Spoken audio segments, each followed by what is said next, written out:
Hello, good morning guys. দেখো সকালবেলাতেই এটা আমার মেয়ে ব্রাশ করে নিচ্ছে, আমি ওকে পানি দিচ্ছি মুখটা ধোয়ার জন্যে, কিন্তু ও এখন বলে আমি একটু পানি ঘাটবো, তাই ও পানি নিয়ে খেলা করছে। এখন আমি সকালবেলায় আয়নায় মুখ দেখেছিল, ও আয়নায় মুখ হয়তো আয়নাটা নিয়ে ও একটু খেলা করে নিচ্ছিলো। এখন দেখো বালতিতে পানি লেগেছে, পানি নিয়ে খেলা করছে। এখন বিকেলবেলাতে এইটা আমার ভাই হয়, ও ভাইটার সাথে খেলা করছিল, খুব মজা করে ওর সাথে খেলা করে।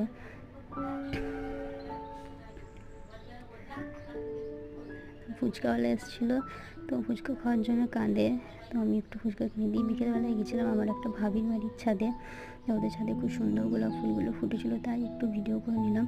এখন সন্ধ্যেবেলায় ও লিচু জুস কিনে আনে, আমাকে খাইয়ে দেয়, আমি একটু কিনি। এখন ও খাচ্ছে বসে বসে। রাতেরবেলায় একটু ফোন ঘেঁটে